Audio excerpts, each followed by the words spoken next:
Good morning, everybody. I'm so glad to be with you again today.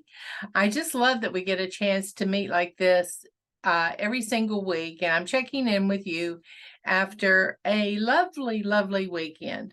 Yesterday was spent pretty much outside all day, and one of the things that I got the opportunity to do is play with some of the neighborhood kids, which is always fun for me. Uh, they engaged in a lot of outside activities yesterday just because it was so gorgeous. Yeah, it was hot, but water was involved in the fun, and that kept all of us cool and in a good disposition. One of the things that the kids enjoyed doing yesterday that I found very interesting was a really simple experiment. They didn't know it was an experiment. It was just a game they were playing for a little prize. But all the kids were given a ball, just an ordinary tennis ball, and about 50 feet from them, each of them had a bucket. And the object of the game was, well, it wasn't one ball, it was actually six balls. Three at one end, three at the other. And the object of the game was to pick up one ball in turn and run as fast as you can, drop the ball in the bucket. You could not stop, and go to the bucket at the other end of the path, pick a ball out of it, and repeat the process back and forth until you had carried all six balls to the bucket. And the thing that they found out was really, really fun to watch as they changed their strategy in the few minutes that each of them was taking a turn with the game. I tried it myself, and I got the exact same results as the kids, even though I did things like vary the speed and whatever. At any rate, what we found out during this game was most everyone who started out playing the game slowed way down in order to get the ball in the bucket. First pass through, they were running like blue blazes, dropped the ball as they thought they were over the bucket, and the ball dropped some distance away from it because the ball was actually in motion with the person, even though you were holding it in your hand. And that's an example of forward momentum.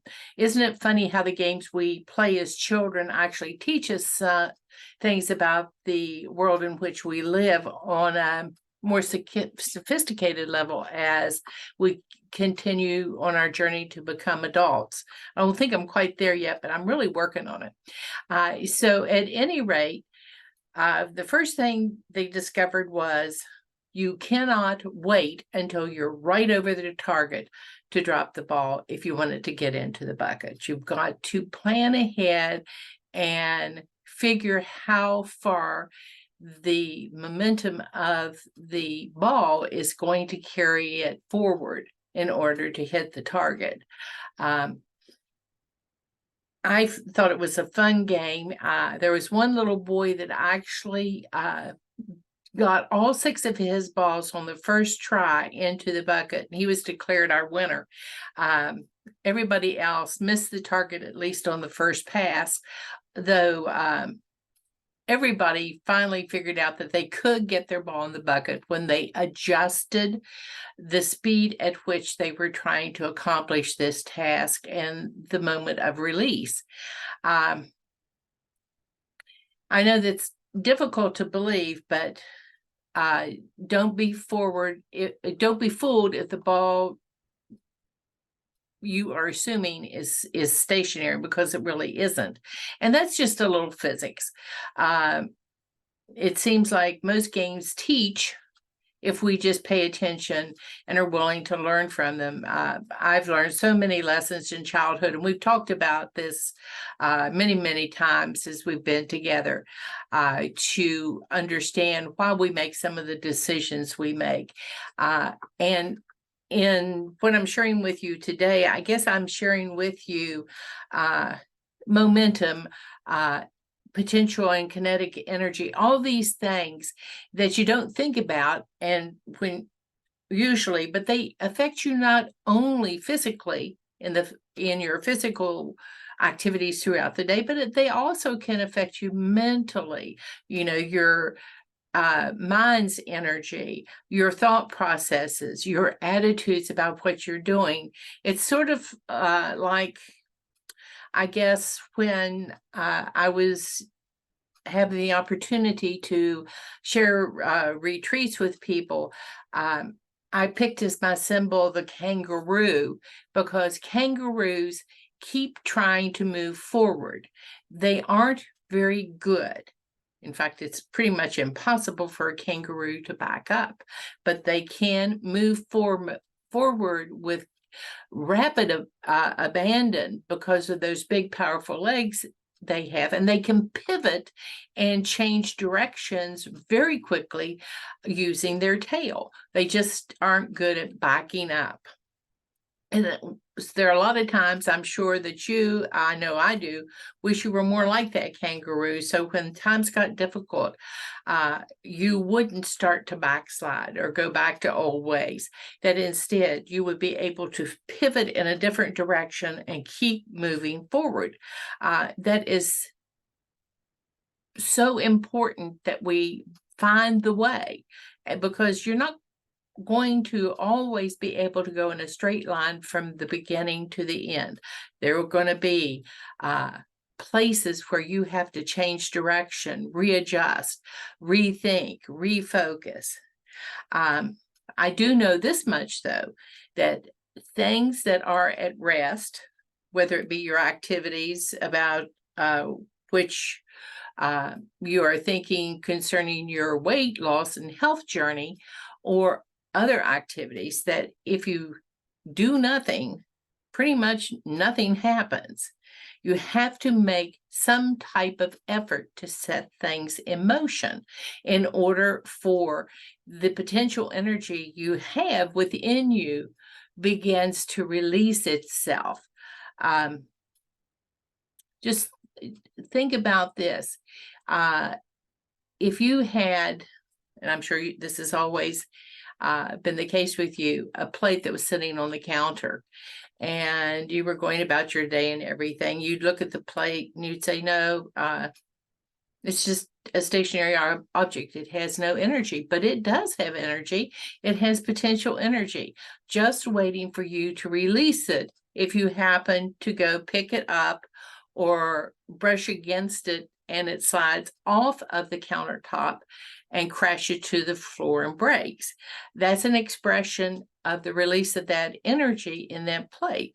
Just like you sitting on the couch. Somebody would say, well, you don't have any energy. Yes, you do. You have potential energy, but you have to take some type of action in order for the ability to do work that your body has to express itself. Have you ever said to somebody, oh, don't stop me now, I'm on a roll? That's exactly what this is all about. Don't stop me now, I'm on a roll. Because I'm afraid if I stop, I might not be able to get restarted again and reach the level I am right now, where everything seems to be firing on all cylinders. Sometimes we underestimate what we have inside us ready to release. It just takes getting up, changing position, poising yourself for action, and then actually taking that first step. Terry Ord in her retreats talks often about the importance of pacing yourself. And attitude, in fact, is what she's referring to. A positive attitude changes everything. So does a positive action change everything. You can actually pace yourself by taking action. It's hard to get the results that you want to achieve if you just continue to sit and think about it and contemplate what could happen. You have got to express what you think might happen in your actions.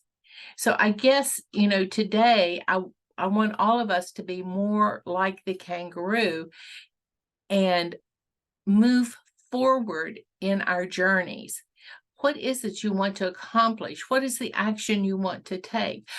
What is the goal you want to achieve? And once achieving the goal, where do you go from there?